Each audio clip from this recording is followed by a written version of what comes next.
살롬. 하나님의 크신 은혜와 평강이 당신의 삶에 가득하기를 기도합니다. 오늘 우리가 함께 나눌 이야기는 성경을 사랑하고 매일 가까이 하고자 노력하는 우리 모두가 한 번쯤은 마주쳤을 법한 고민에 관한 것입니다. 바로 성경의 어려운 본문들을 어떻게 대해야 하는가에 대한 이야기입니다.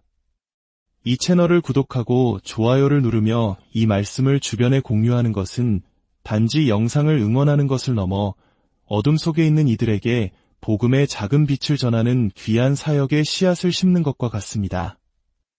여러분의 작은 실천이 하나님의 나라를 확장하는 데 아름답게 쓰이기를 소망하며 여러분의 가정과 삶 위에 주님의 축복이 넘치시기를 간절히 기도합니다. 자, 이제 시작하겠습니다. 우리는 디모데후서 3장 16절의 말씀을 굳게 믿습니다. 모든 성경은 하나님의 감동으로 된 것으로 교훈과 책망과 바르게 함과 의로 교육하기에 유익하니 우리는 성경의 모든 부분이 하나님의 영감으로 쓰였다는 사실에는 주저없이 아멘으로 화답합니다. 하지만 그 모든 부분이 동일하게 유익한가라는 질문 앞에서는 종종 머뭇거리게 됩니다. 입술로는 모든 성경이 유익하다고 고백하지만 우리의 행동은 다를 때가 많습니다. 창세기를 강해하다가 야곱의 이야기가 끝나고 요셉의 이야기가 시작되기 직전 36장에 등장하는 에서의 장황한 족보를 마주했을 때 대부분의 설교자들은 어떻게 할까요? 아마도 에서는 이러이러한 후손들을 낳았습니다. 라고 간략히 언급하고는 화려한 색동옷을 입은 요셉이라는 약속의 땅을 향해 서둘러 건너뛸 것입니다. 우리가 무심코 그런 부분들을 건너뛸 때 우리는 성도들에게 암묵적으로 이렇게 말하는 것과 같습니다. 이 부분은 당신의 신앙생활에 그다지 중요하지 않습니다. 하지만 정말 그럴까요? 성령님께서 아무런 의도 없이 지면을 낭비하며 에서의 족보를 기록하셨을까요? 저는 오늘 여러분에게 바로 그런 본문들을 피하지 말고 오히려 더 깊이 파고들어 설교하라고 권면하고 싶습니다. 사실 저는 그런 어려운 본문들로 설교하는 것을 매우 좋아합니다. 아무도 설교하지 않는 본문을 설교하면 다른 설교자와 비교당할 염려가 없다는 농담 섞인 이유도 있지만 더 중요한 것은 성경 전체의 유익함을 증명하고 싶은 열망 때문입니다. 물론 성경의 모든 부분이 동일한 비중으로 유익한 것은 아닐 수 있습니다. 로마서 8장 한 장을 가지고 1년 내내 설교할 수 있지만 가나안 땅의 경계를 나누는 여호수아 12장으로는 그렇게 하기 어렵습니다. 하지만 여호수아 12장 역시 로마서 8장과 똑같이 하나님의 영감으로 기록된 우리에게 주어진 소중한 말씀입니다. 그렇다면 우리가 성경을 읽고 설교할 때 마주하게 되는 어려움들은 구체적으로 어떤 종류가 있을까요? 저는 오늘 7가지 유형의 도전과 그것을 극복할 수 있는 7가지 설교학적 지혜를 나누고자 합니다. 첫 번째 어려움은 해석의 난해함입니다. 저자가 본문을 통해 정확히 무엇을 의도했는지 파악하기 어려운 구절들이 있습니다. 예를 들어 베드로전서 3장에 나오는 예수님께서 옥에 있는 영들에게 선포하셨다는 구절은 신학자들 사이에서도 의견이 분분한 대표적인 난해 구절입니다. 노아의 시대는 언제이며 그 옥은 어디를 말하는 것이고 예수님은 언제 그곳에 가셨는지 명확하게 알기 어렵습니다. 많은 목회자들이 이런 구절 앞에서 당혹감을 느낍니다. 두 번째는 언약의 차이에서 오는 어려움입니다. 구약의 율법들을 오늘날 신약시대를 살아가는 우리에게 어떻게 적용해야 하는가의 문제입니다. 염소 새끼를 그 어미의 젖으로 삼지 말지니라 와 같은 율법은 오늘 우리에게 어떤 의미가 있을까요? 레위기 18장에는 여러 성적인 죄악들에 대한 금지 목록이 나옵니다. 간음하지 말라, 동성애를 하지 말라, 근친 상간을 하지 말라, 수간하지 말라. 우리는 이 4가지 계명에 대해서는 오늘날에도 유효한 하나님의 뜻이라고 믿습니다. 그런데 바로 다음에 5번째로 월경 중에 있는 여인과 성관계를 갖지 말라는 계명이 나옵니다. 우리는 이 5번째 계명을 어떻게 받아들여야 할까요? 앞에 4가지는 여전히 유효한데 5번째는 그렇지 않다고 말할 수 있을까요? 그렇다면 그 해석학적 근거는 무엇일까요? 이것이 바로 언약의 차이에서 오는 도전입니다. 3번째는 문화적 거리감입니다. 성경이 기록될 당시의 사람들에게는 너무나 당연했던 상황이나 관습이 오늘날 우리에게는 매우 낯설게 느껴지는 경우입니다. 사사기에서 기드온이 처음 등장할 때 그는 포도주 틀에서 밀을 타작하고 있었습니다. 고대 근동 사람들에게 이것은 옛 사람이 수영장에서 김장을 담그고 있네와 같이 아주 기이하고 이상하게 들렸을 것입니다. 밀타작은 바람이 잘 부는 언덕이 타작마당에서 해야 하고 포도주 틀은 물이 가까운 계곡에 있어야 했기 때문입니다. 하지만 오늘날 밀타작을 해본 적 없는 우리에게는 이 장면의 특이함이 잘 와닿지 않습니다. 제가 추가적인 설명을 해야만 비로소 기드온이 미디안 족속의 눈을 피해 얼마나 두려움 속에서 몰래 일하고 있었는지를 이해하게 됩니다. 신약에도 마찬가지입니다. 누가복음 19장의 문화 비유는 어떤 귀인이 왕위를 받아가지고 오려고 먼 나라로 갈 때라는 말로 시작합니다. 현대인들은 먼 나라에 가서 왕위를 받아온다는 개념 자체를 이해하기 어렵습니다. 하지만 당시 유대인들은 이것이 실제로 헤롯 대왕과 그의 아들 아켈라오에게 일어났던 일이라는 것을 즉시 알아차렸습니다.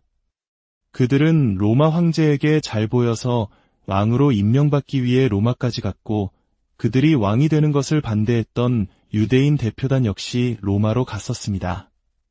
그리고 왕위를 받아 돌아온 헤롯은 반대파들을 숙청했습니다. 이 역사적 배경을 알면 비유 속에서 우리는 이 사람이 우리의 왕됨을 원하지 아니하나이다 라고 말했던 백성들을 왕이 돌아와 처단하는 장면이 훨씬 더 생생하게 이해됩니다. 이러한 문화적 거리감을 좁혀주는 것이 설교자의 역할입니다. 4번째 어려움은 장르의 차이를 이해하는 것입니다. 우리는 성경의 다양한 문학 양식을 각기 다른 방식으로 읽어야 합니다. 시편을 읽는 방식과 에베소서를 읽는 방식은 달라야 합니다.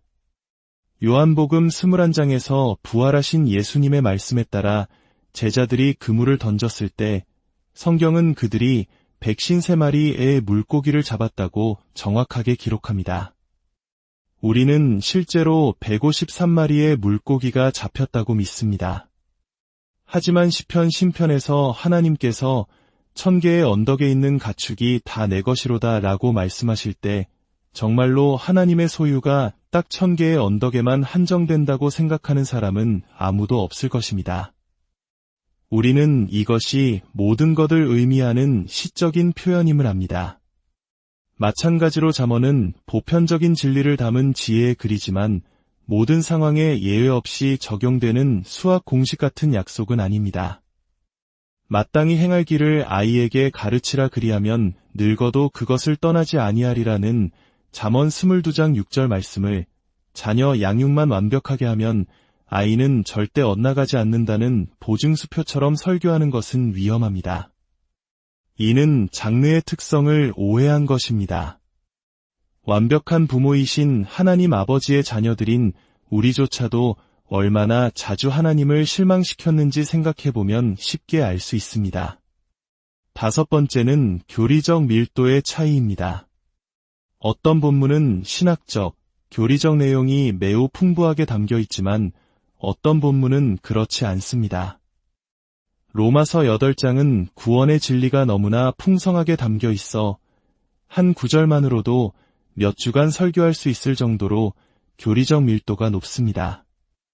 반면에 여호수아 11장부터 21장까지 이어지는 땅 분배에 관한 기록은 상대적으로 신학적 내용이 적습니다.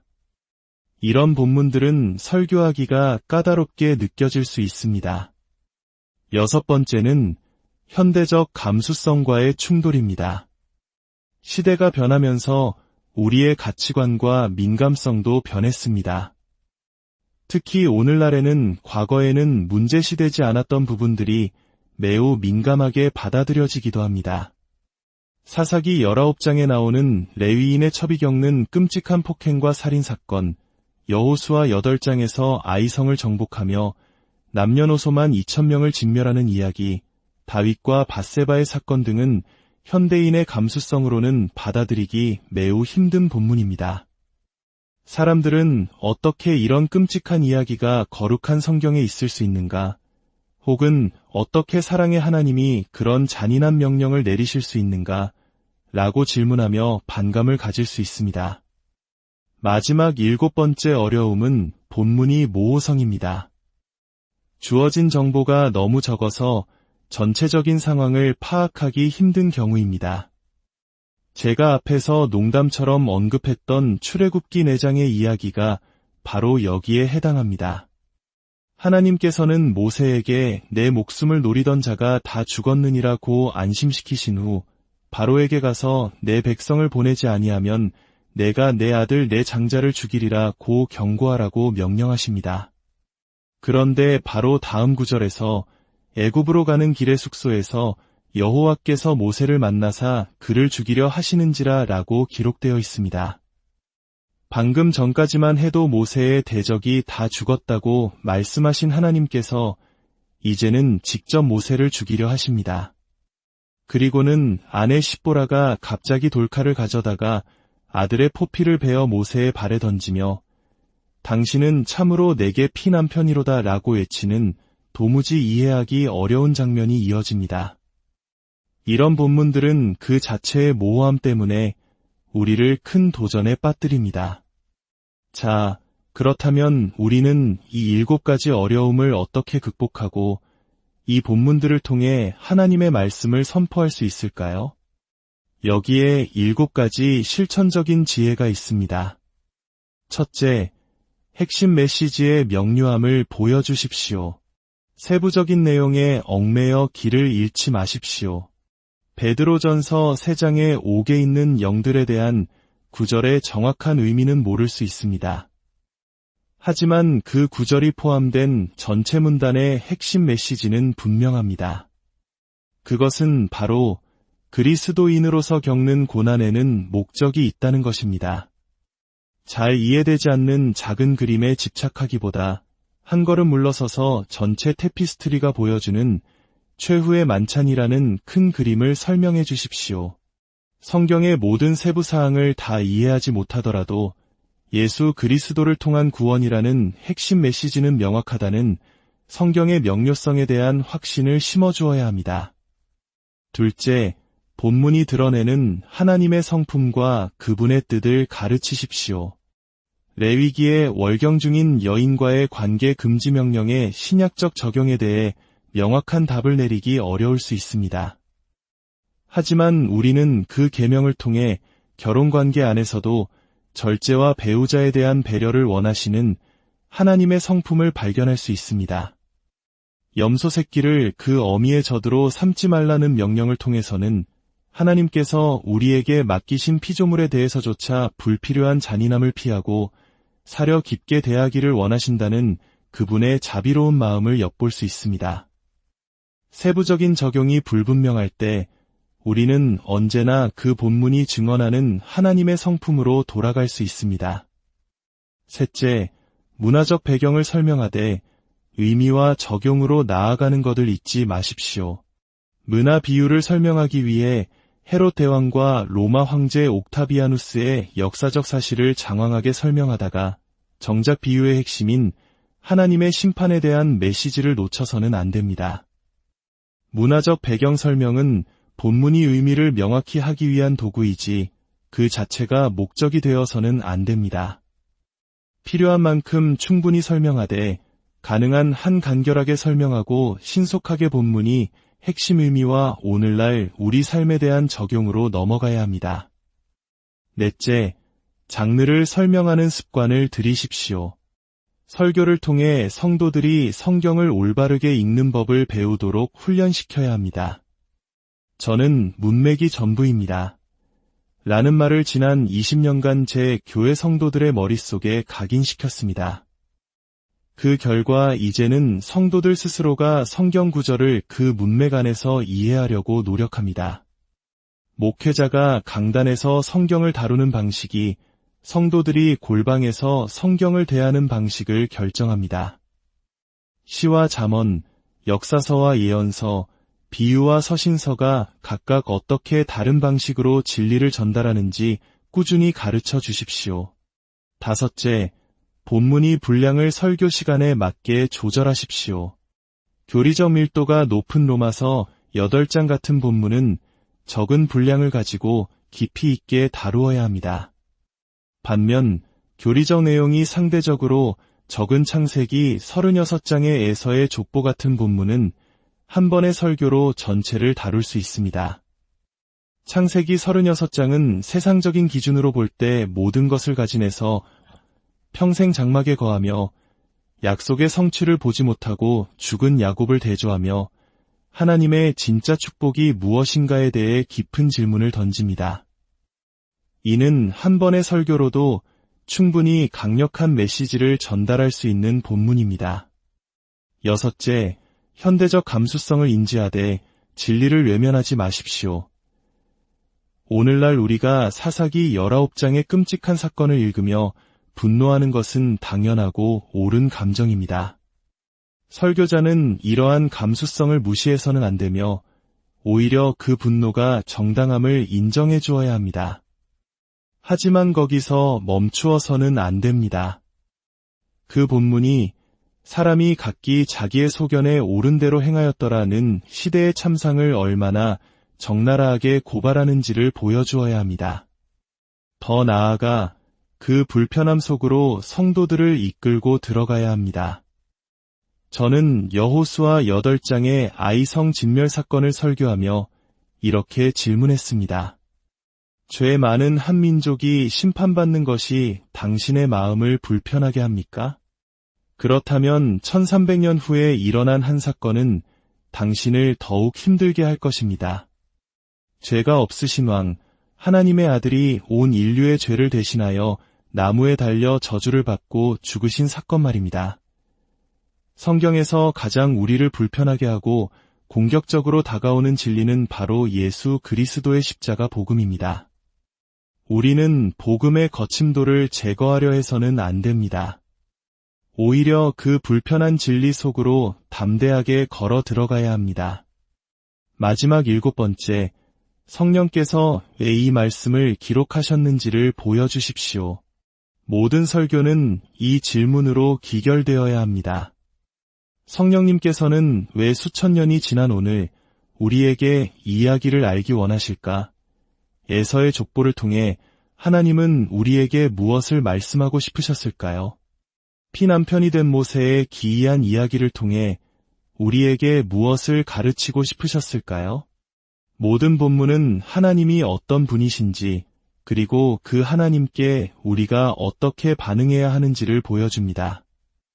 설교자는 바로 그 연결고리를 찾아내어 성도들에게 보여주는 사람입니다.